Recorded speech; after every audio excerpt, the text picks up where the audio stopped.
Hi, welcome to SEO Hangouts with Josh Bachynski and the dinosaur and the whatever that is, the Kraken. Josh and the Kraken. Today on SEO Hangouts with moi, we're in the long days of summer, the dog days of summer. I'm going to have kind of an SEO catch-all. There's been lots of different tidbits, lots of different information that's been thrown out, as it usually is in the summer, and people are not paying attention because they're on vacation or wherever, and so a lot of different stuff is going on. And so I'm going to kind of just go through my notes and just scattered a potpourri of just kind of bullet SEO points at you, like that, just like that. And so without further ado, I'll get right to that. So back in June 27th, so I'm just going to start there and I'm going to go as far as I can go. John Mueller had a hangout, so there's been a lot of different kind of leaks. And so, of course, back even before June 27th, or on June 11th, Miley Oye, another Google employee, was presenting at SMX Advanced. And she said, and I quote, "We recommend making sure Googlebot can access any embedded resource that meaningfully contributes to your site's visible content or to its layout." This was in regards to blocking CSS and JS. If you, as Miley says, that contributes to your layout. So that's why they put the new tool, Webmaster Tools, so in case you didn't know and didn't hear, don't block your CSS and JS anymore. That's why they put the tool in Webmaster Tools. Make sure any serious JS or CSS on your site that is contributing to your layout is not a problem. Now, you might be wondering about, what about CSS and JS on other people's sites, like Disquist or something that I import in? What if that doesn't work? If the comments don't show up on the bottom of my page, it significantly changes the design. So I asked John Mueller this very question, and he said that's not a problem. He kind of waffled a bit, and I don't know if he was sure if it was a problem, but he said it wasn't a problem, so I'll have to take him at face value. Okay. Again, John Mueller strongly implied that day that user experience is more important than text as regards to their quality algorithms, specifically Panda. But they also need to see how the page renders too. He also mentioned something very interesting. If you're wondering about, one, Google's been saying for months now that mobile is going to get huge, and it already is huge. And I have lots of clients where their mobile traffic is upwards of 40%, 50% of the total traffic, even more for some clients. So this is the way that it's going. People are just comfortable on their smartphones. Smartphones are getting better. Obviously, we all use them, so we know this. And so you have to have a mobile design. I'm sorry, it's just the way that it is these days. Just like back in the day, you had to have an IE and Firefox design. Now you have to have a desktop design and a mobile design. But when you do this, the point is, when you do this, have a mobile design, make sure that you go responsive, because Pierre Farr said responsive has direct SEO benefits and indirect SEO benefits. And John Mueller on this hangout on the 27th of June, in the dog days of summer, has also said that responsive designs have direct SEO benefit. He said responsive sites get a boost, and I quote, "We kind of credit your website with that extra value we're providing," end quote. So this was directly said. So if you are wondering, should I go with m dot whatever and some other domain, don't. I mean, you can, but I would just go responsive, because they're telling you they directly give you a reward for going responsive. Just like they now directly give you a reward for going HTTPS. I mentioned it last week with my best suggestions on how to convert to HTTPS. Do not just go and run and change your site to HTTPS and buy any certificate, any old certificate. Be careful, because this is essentially a site move, and you can greatly damage your SEO rankings if you do it wrong. And there's some other insidious, more political things that are coming out about this that I mentioned in my last video. Very briefly, I'll say again. Someone else pointed out to me that, of course, when you register for HTTPS, you have to register, they certify the company. So you have to register your company name, and your company name is public and publicly, collected, and all those kinds of things. And so, if say you were doing, heaven forbid, spam, and you had a bunch of black hat different sites, and you wanted to put HTTPS on these sites. First off, you only have to worry about this for your main money sites, to put it in that terminology. You don't have to get HTTPS for any background sites you might run for whatever reason. PBN. Because the linking doesn't matter. That's not the point. And not only that, but if you're running a bunch of kind of churn and burn sites, you can't switch your certificate very easily, you know, and also Google will see they're all registered under the same company, so this makes it even easier for them to tell linking schemes and clone sites and churn and burn kind of tactics. So just keep that in mind as well. If you happen to be, unfortunately, in a niche where those kinds of silliness is still required, or you think it's still required, whether it actually is or not, would require an SEO analysis from someone like myself.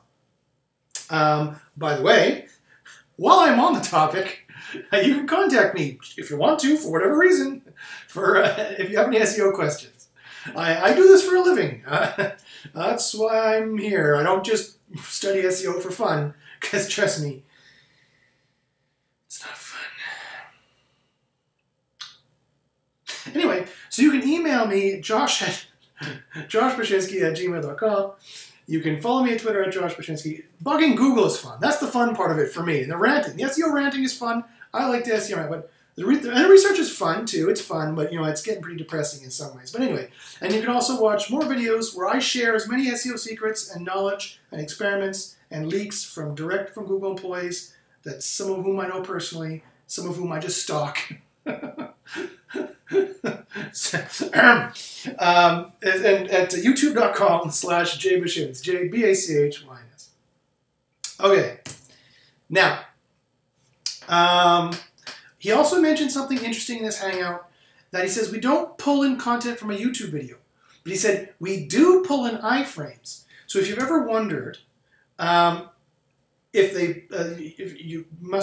you should already know what the iframe tag is, and if you don't, it's a tag that pulls in. So if you have a web page here and a web page here, if this web page has an iframe tag, it'll pull in the content from this page here. This page will go onto this page like this in the iframe section. And so as far as Google is concerned, and I mentioned this before, they just read the page and treat whatever shows up on your presentation, that's what they think your page is, and that's what it's going to be, and that's what they're going to rank. That's what the signals, pro or con, they're going to rank. But they do not do that for YouTube. And besides, they don't really have the technology yet and the server speed yet to really compile all that data and read the video like it was a page and spider and things like that. Not yet. They do some language analysis on it, but I don't think they're using it for general search. Okay, now, let's see what else we got here. John Mueller mentioned also in this video that they try not to use footer or what he called boilerplate navigation links for determining what pages on your site are most important. Back in 2007, circa around there's this thing called PageRank sculpting. And more or less it worked like this. If you had a 1,000-page site and you wanted page 1, 2, 3 to rank highest, then on the 1,000-page site, page 1, 2, and 3 would get the lion's shares of the links. So usually that was the index page, because usually that's what you want to rank highest, but not so much anymore. In fact, quite often ranking a subpage is much more important and makes much more sense than trying to rank some generic index page, which doesn't help anybody anyway, so Google punts you out of page 1.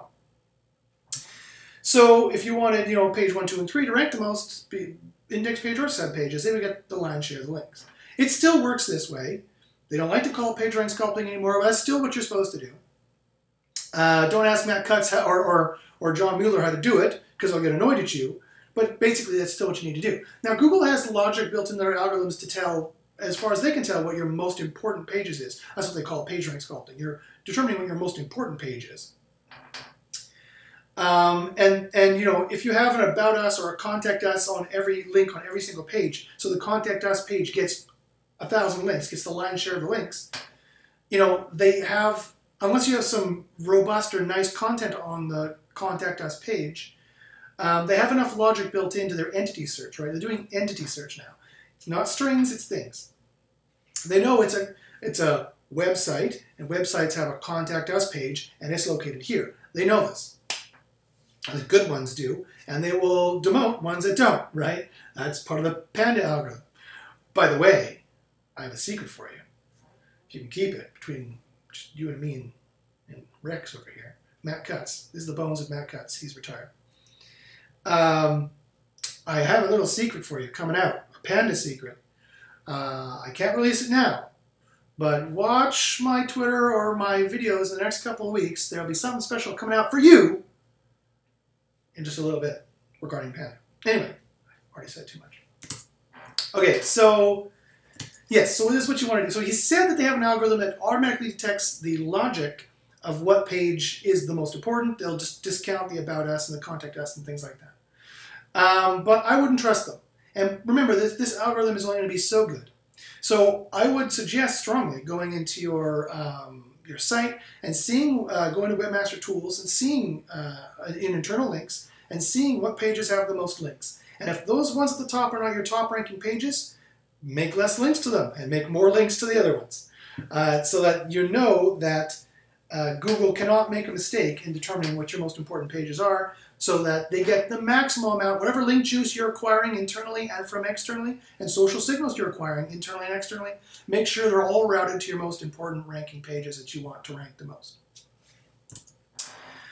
Okay, and finally, on that day, he did frankly admit that they are using what I call enthusiast rank, what he called author rank, but what I call enthusiast rank, or other people have called expert rank.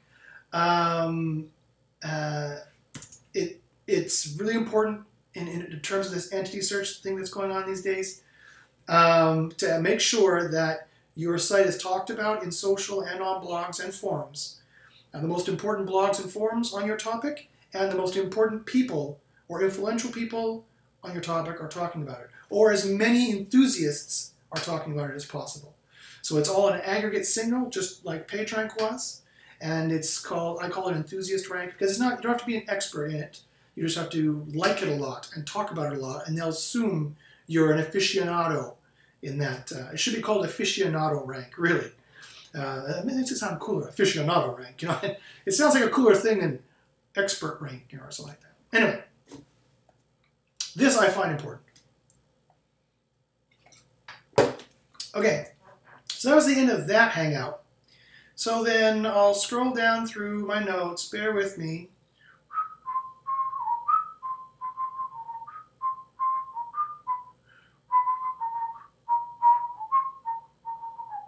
Okay, so a couple weeks ago I also talked about the Quality Raters Guideline. Now I covered most in that what I wanted to cover. Like I said, it's huge, and so just doing a 1 hour video on it would be difficult, and that's what I did.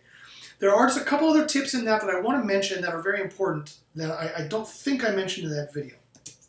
And it's this. Remember that Google is biased against affiliate sites. Newsflash, if you didn't already know, Google is entirely biased against affiliate sites. You know, recently John Mueller and Wiz were asked in a help desk hangout, you know, are there any good things about affiliate sites? And they kind of snickered and laughed. John Mueller literally kind of snickered and laughed. Meaning that no, really affiliate sites generally, as far as they're concerned, can drop off the face of the internet. They don't have, there's no value add for them in promoting your affiliate sites. Because typically those sites are pretty spammy and pretty low quality, crappy design, and just made for sales sites. Admittedly, that's what we did, that's what they did, that's what these people running these sites do. Or at least they used to, and they're slowly not doing that because those aren't ranking so well anymore, for the most part, unless you get pretty tricky. However, that being said, you can still rank, and so right in the Quality Raters Guideline, it also says, telling their quality raters, hey, if it's an affiliate site, they have affiliate links, or they're using sneaky redirects to, like, AKA, their example was Amazon. Obviously, they're talking about affiliate links at that point. Give them a bad mark. That's low quality. That's the lowest possible quality. We don't want them in our index. They have to have some other kind of, to quote Wiz, some other kind of value add, quote unquote, to going there. Some reason, compelling reason why people would go there and recommend it and share it. And you're already fighting with a black mark. So take that for what it is. It's right on the Quality Raters Guideline, for crying out loud, and Google employees have said it directly. Not that the affiliate niche or the business model doesn't still work. It can, but it's way harder than it used to be. It was already fairly hard given the competition, and to make any decent money at it. And so, you know, just consider that seriously when you're analyzing your business model or what kind of business you want to be in online. The affiliate market might not be the best way to go, or at least it's going to be much harder than even people think, because at least organically anyway. In Google, people of course are trying to rank in Amazon and things like that, which is a whole other ballgame. It's a whole different ballgame right there. Okay, so also I have some final tips from the Quality Raters Guideline. One, they also mentioned kind of at the back of the guideline, make sure to have a useful 404 page. This is considered low quality if you don't have a useful 404 page. So if your 404 page is just an error page, that's definitely a low quality signal to them. Or if your 404 page is just some blank sentence level page, that probably will be not good for them either. And they actually have, you know, you've seen some of those cool 404, you've seen some of those cool 404 pages. When you weren't drunk like me right now, I'm not actually drunk, you know, had really cool stuff. It was a 404 page. You know, you've seen some of those. They actually had those kinds of examples in the Quality Raters Guidelines saying, this is the kind of 404 page that we think is high quality and that will be great. And so they actually, you can read the guideline yourself and tell me if you think I'm wrong, but the way I read it, it was this is a low quality signal if they don't have a good 404 page. Also, they're pretty clear that a bad design can kill useful content, and vice versa. Useful content can kill a good design. So you have to have both. You have to have good content and a good presentation and a good user interface. The user interface and design can't get in the way of presenting the content. And the content has to be worth reading and worth looking at anyway. It's not just about stuffing your blog full of articles for the sake of stuffing it full of articles. They have to be good articles, or they're gonna tank your site, right? They're gonna sink your SEO. And you know they're good articles because people share them. If nobody shares them, then they're not good. And then people, I know you're immediately sitting there, but Josh, it's really hard to get social shares in these articles. And my answer is, yeah, that's right. It's because the articles suck. Sorry, that's the way it is. The only reason why you've gotten by with crappy articles so far is because all your other competitors have it too. Slowly that's going to change and people are going to start being good, and that's Google's going to increasingly push us to do this, right? Like this. Also, the Quality Raters Guideline is very down on ads, and some people might think you can't have any ads at all. That's not true. They say in there you can have ads. You just have to make sure that the main content gets the focus and that the ads are easily ignorable. And the two things they said you can't do for ads are pop-ups, no ad pop-ups, or interstitials. They don't like that. They specifically mention this is low quality, give them a low quality score if you see this. And two, and these are the people training their machine learning, so I will bet you $1,000 Panda will look for that. And two, in-betweens. You know, here you're reading the text, and then you have a big ad in between, it's jarring, and then you go back to the text. They don't like that either. They said, it's jarring, we don't like it. Give them a bad score, a quality score, human raters, if you see this. And then they'll use their machine learning to go, oh, well, why did they give a bad score? Well, these parameters, that's why. That's what they're doing, right? That's what they directly said. Of course, they also said that non-relevant results will be removed from the SERP. That includes out-of-date SERP results. So make sure your SERP results are not out of date. Make sure your pages are updated. They have the last updated date. Make sure that they're updated, and they'll actually check. They'll have the machine, the cache actually check and compare the last time it was changed. They said that in the document. Actually go and compare it, so that they're going to have their algorithm do that as well. And yeah, and if you have a date signal in the title, which is a good old trick, and in my experience works pretty well, if you have room in the title to put a date signal, like just the year. Buy Red Apple is 2014. You know, it's, you know, make sure you change it when it's 2014 or 2015. Make sure you change it when it's 2015, right? Okay, and finally, they remind you, don't have incorrect information or misspellings the algo can easily tell. Don't say that Michael J. Fox is 6'6". Don't say that Barack Obama is the first Indian president. He's not. He was the first black president, right? Make sure easy facts that Google knows in the Google Knowledge Panel. I guarantee you at spelling and grammar and mistakes like this and incorrect information, they're asking the quality raters to find it. It is not beyond the realm of possibility that their algorithm could be smart enough And they're going to have to do it so that their knowledge panel doesn't give incorrect results, to find the correct information and to consider low quality a site that doesn't give good, correct information. So any of the basic facts like that, make sure you have right. Make sure you don't have any mistakes or errors on your page as well. I was recently looking at somebody's site who sent me to take a look at, and they had read more links all over the place. They had read more links, you could tell in the table, in their HTML table where there was supposed to be articles, there weren't, but they still had to read more links. That's a clear quality problem. You cannot have any mistakes on your website. It's got to be magazine level quality. It's going to be brochure level. It's going to be print ready, right? Like you do a proof, you look over it when you send it to the printer. Same thing when you publish it online. It's got to be fixed. The best thing about the web, though, is you can fix it right away, right? You don't have to reprint 10,000 of your brochures. You can just go, oh, well, done. Fixed. Okay. Next. Now, jumping ahead. Light speeding ahead to July 15th. John Mueller had a hangout. I happened to attend it. And he said some very interesting things. So, I asked him about the disavow tactic, the disavow file. Remember that? Remember that good old thing? It hasn't been getting a lot of press as of late because they haven't released Penguin for a very long time. As it stands, the disavow file, as far as I know, doesn't do anything. Doesn't do a darn thing. John Mueller and Matt Cutts like to talk about it in one hand as if it works like a robot's text. And occasionally Google will come back and read your disavow file, like it reads an old robot's text, and then it will disavow those links it finds in the disavow file. That link juice will not pass to you. However, I asked John Mueller if this is how it works directly, and he said no. And I asked him under the context of negative SEO. So he's either lying in that case or he's lying in this case. And so let me tell you what this case is. I asked him, does the 3 or 4 day disavow work? He said, no, it doesn't. It doesn't work in a couple of weeks. It doesn't work in a couple of months like that. It only works, and he said this before, so he's lying in one case to the other. It only works either if the engineers remember to push it to Penguin when they rerun Penguin, or the linking algorithm in question. He was talking about Penguin in that particular hangout. That was probably over a year ago.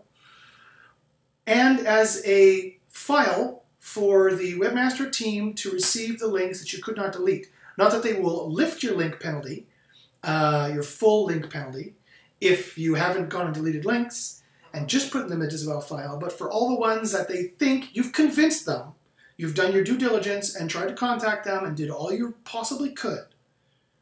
And so you deleted, say, 80% of the links and put 20% remaining in the disavow file, then and only then will they remove your full penalty. I will remind you, if you received the partial link penalty, you are supposed to do nothing. The partial link penalty does not affect your site. The partial link penalty only affects your links. This is the rant portion of my SEO rant. People are still emailing me and destroying their rankings because they got the partial link penalty and they went and deleted a bunch of links and disavowed a bunch of links to get rid of the penalty. There is no penalty on your site. Read the freaking message. There is no penalty on your site. The penalty is against links. Google has decided what links are suspect, whether you made them or not. They don't give a crap, and they have removed them from your link graph. Do not go then and remove more links from your link graph, because that will derank you. So, take a sip of my drink. So I'm sorry, but people are still emailing me, and this is still happening. So 1, the partial link penalty you have to do anything about. 2, the full link penalty you have to delete the vast majority of your links so they won't lift it, and then convince them you've done your due diligence and that these are the ones we really couldn't delete, and then you could put those in just about file. And if John Mueller says, if the engineers, and he said it kind of, if the engineers remember to use it, kind of glib like that, if they remember to push it to a linking algorithm like Penguin or Payday Loans or whatever else they got. Now, and this is also confirmed by a even higher up, a Google employee who will remain nameless, who told another white hat SEO, a big time white hat SEO, who also remained nameless, who I met at a conference in Poland, and he told me that the disavow file was a joke and it didn't do anything. Now, so that's why I think it doesn't do anything. That's why it's not even worth using. But I have a good friend, a contact, I've been mentioning him a couple times. Let's call him Ed.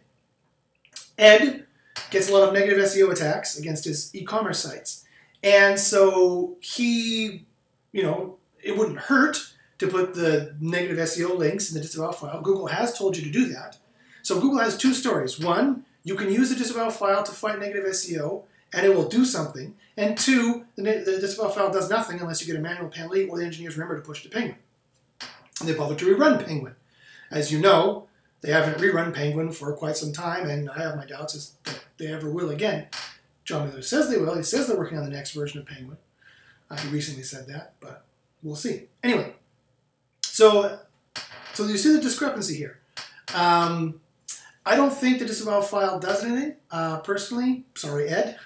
I think it's just, and John Mueller said that this, when I asked him, does a disavow file work in 3 to 4 days? Can you get a negative SEO attack and put it in the disavow file? And he said no. You can't put it in the disavow file. Like, it won't work like that. It won't work in 3 to 4 days. He says it will work for negative SEO. He has said many times you can use it for negative SEO, but it wouldn't work like that. So I think the information still shows the disavow file doesn't do anything unless they use it for Penguin, which Matt Cutts said they would. I've tweeted him twice when he still worked at Google, actively was working at Google. And he said that they would, and John Mueller said if they remember to get the engineers remember to do it. Doesn't mean they're going to, but so there you go. Take that with however you're going to take that. Okay, now,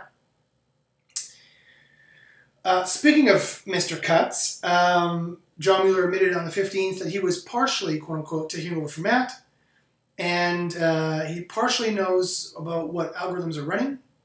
On a help desk hangout later in that week, him and Wiz admitted that Wiz was going to take over the videos for Matt, and John Mueller was going to take over kind of the public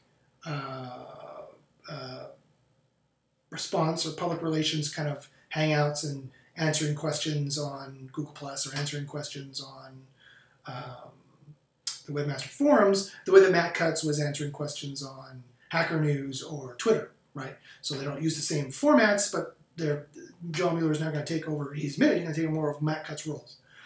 An interesting side note, in my experience, when someone is taking flack from international newspapers writing bad articles about what he's doing, such as the BBC and CNBC, and when ethics PhDs are critiquing what it is he said and is doing, and he keeps saying stuff about this is stressful, all the stress, my wife and I, blah, blah, blah, blah, and then he says he's going on indefinite leave for no less than 4 months, and everyone else is talking about how they're going to take over his duties and there's no reason for Wiz to say he's going to take over his videos if Matt's coming back. They only film those videos once a year and then dole them out. So in my experience, when somebody says they're going on indefinite leave like that, in my personal opinion, they're probably not coming back. So that's my opinion. We'll have to see if that's the case or not. Okay. Okay, so that's enough of a SEO rant cornucopia thrown at you for today. If you have any questions at all, please contact me, joshbachynski@gmail.com. Follow me on Twitter again at joshbachynski, and you can watch more videos, SEO videos at youtube.com/jbachins, JBACHYNS. That's me and the bones of Matt Cutts signing off for this week. And as I said, keep your eyes open. There might be something interesting coming out regarding the little panda thing in the next coming weeks for you. I haven't decided exactly how I'll dole it out, but we'll see what we can do. So good luck in the SERPs, and we'll see you next week.